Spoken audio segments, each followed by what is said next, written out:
Sur RGB pour cette deuxième séquence d'information locale largement dédiée aux élections municipales du 15 et du 22 mars prochain. On reçoit Philippe Rouleau, maire d'Herblay-sur-Seine et tête de liste Herblay-sur-Seine. Notre ville, c'est dans un instant.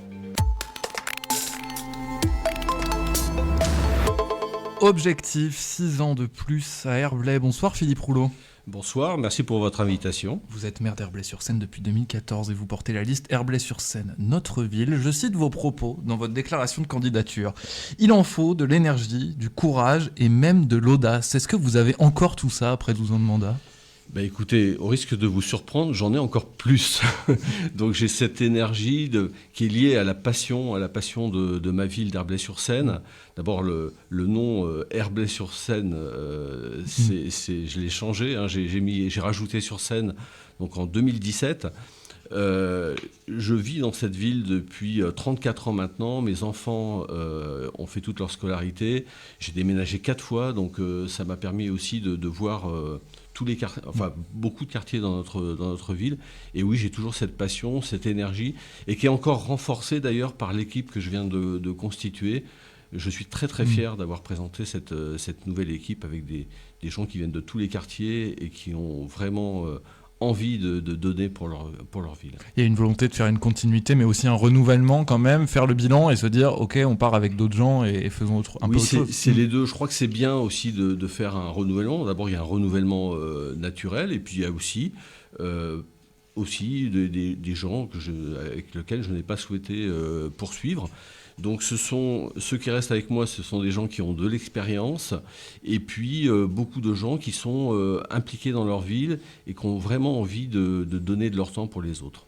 On le disait alors avec Thibaut Humbert à l'instant, évidemment ça a été un mandat particulier, on le sait, il y a eu le Covid, il y a eu la crise énergétique. Malgré ça, vous avez réussi à maintenir une gestion stable, selon vous ? Oui, alors c'est vrai que cette crise sanitaire, quand on y repense, on a l'impression que c'était il y a très longtemps. Et on a vécu des moments terribles, mais on s'est mis tout de suite au service des Herblésiens. Et je me rappelle à l'époque, tous les bâtiments, j'ai demandé à ce qu'on puisse étudier des possibilités d'aider les Herblésiens. Et on a commencé comme ça. Ça n'a pas très bien commencé aussi pour les nouveaux élus, justement. Parce que commencer un mandat par une crise sanitaire, c'est pas ça d'être élu en principe. Et donc, du coup, j'ai dû aussi former des nouveaux élus et leur expliquer que c'était pas tout à fait ça. Donc ça a été un peu compliqué, mais on a continué à travailler. Et c'est pour ça qu'on a réalisé beaucoup de choses lors de ce mandat. S'il y avait une seule fierté à garder, ce serait quoi ? Le cœur de ville, entre autres ? Vous avez déjà la réponse. Vous avez bien travaillé. On essaye. C'est bien. Effectivement, ma plus grande fierté, je crois que c'est ce qui marque le plus les Herblésiens. Il fallait avoir, quand je parle d'audace, c'est ça aussi, il fallait avoir du courage, de l'audace pour se lancer dans un tel projet. Ces 3 places qu'on a totalement refait. Qu'est-ce que j'ai pas entendu à l'époque ? Et je peux comprendre, parce que les travaux, c'est toujours compliqué. En plus de ça, dans un milieu extrêmement contraint. Mais aujourd'hui, je ne trouve plus personne qui est contre ce projet. Il y a plus de facilité pour se garer et beaucoup plus d'espace vert. Une des places, c'était un parking. C'est vrai qu'on parle un peu des enjeux aussi de ces prochaines années. Il y a évidemment un enjeu de sécurité. L'idée, c'est de continuer, d'aller chercher plus de policiers municipaux, d'aller chercher plus de caméras de surveillance. En gros, rien lâcher, globalement, sur la sécurité. Alors, on partait de très loin. En 2014, quand j'ai été élu, il y avait, alors j'aime bien rappeler ça, j'espère que les policiers municipaux de l'époque m'en voudront pas trop, mais à chaque fois je rappelle qu'on avait 7 policiers municipaux et que ça ressemblait plus aux gendarmes de Saint-Tropez qu'à la BRI. Et aujourd'hui on a 30 policiers municipaux, ils n'étaient pas armés, ils sont armés, j'ai été un des premiers maires à armer la police.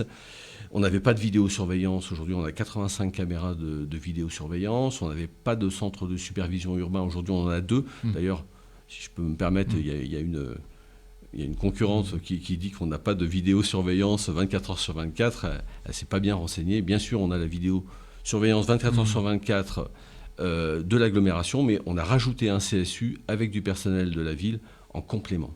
C'est aussi le pan sécurité, c'est aussi le pan prévention. Est-ce qu'il y a encore du travail aussi à faire de ce côté-là ?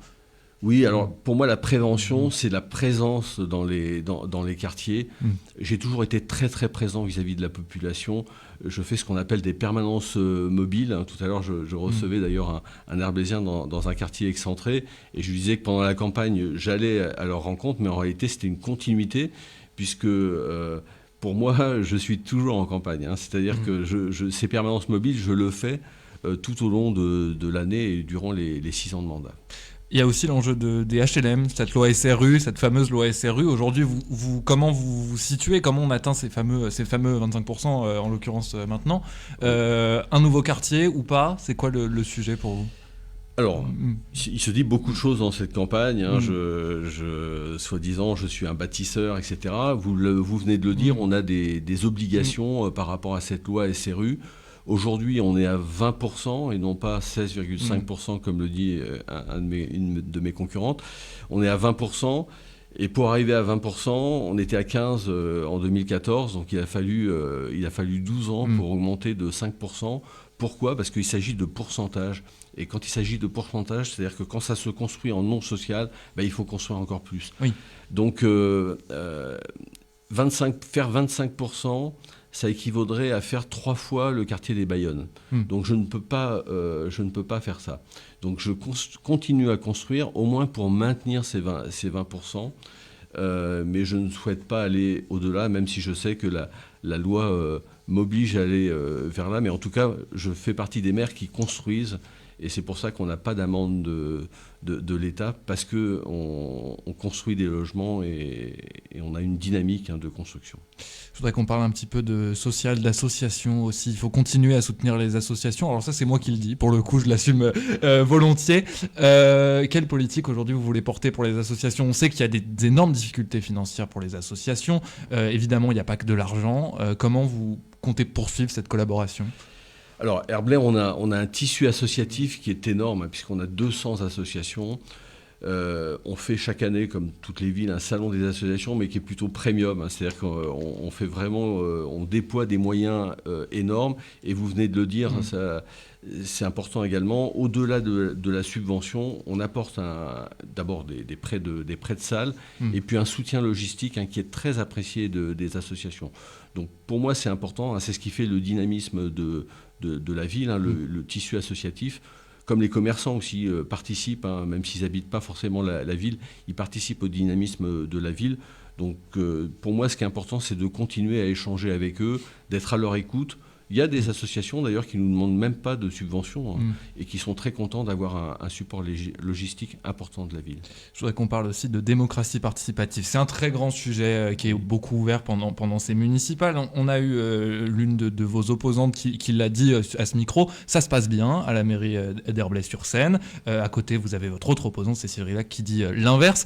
Quelle est votre position aujourd'hui ? Est-ce qu'il faut plus de démocratie pour les citoyens, pour l'opposition ? Alors la démocratie locale, d'abord, il faut avoir été élu local pour bien appréhender ce sujet.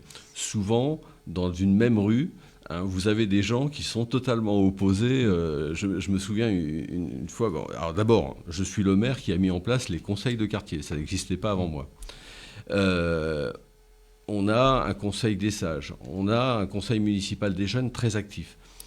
Je vous l'ai dit tout à l'heure, je fais en plus des permanences mobiles dans tous les quartiers pour être à l'écoute des demandes des différents quartiers. Donc elle existe, elle vit. Après, faut faire. À chaque fois, c'est un choix. C'est-à-dire que moi, je me rappelle avoir fait une réunion pour un quartier. Ils se sont pas mis d'accord. Pourtant, j'avais un budget attribué à ce quartier. Et je leur ai dit... Il faut trancher à un moment donné. Voilà, écoutez, ce budget, je vais le dépenser dans un autre quartier. Quand vous serez au clair sur ce que vous voulez dans votre quartier, je reviendrai.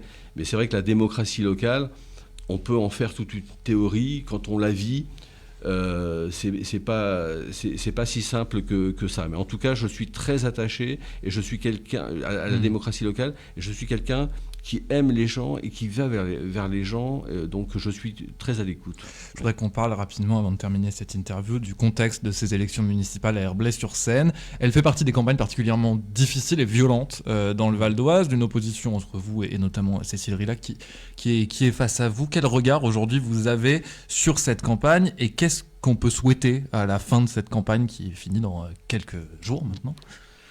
Alors je le regrette vraiment parce que pour moi les campagnes électorales ça doit être un moment. D'abord j'aime les campagnes électorales parce que c'est là où vous ressollicitez la confiance des citoyens et je trouve que c'est un moment où vous vous posez, vous n'êtes plus dans la gestion, vous retournez vers eux, qu'est-ce qui a bien marché, qu'est-ce qui n'a pas bien marché, etc.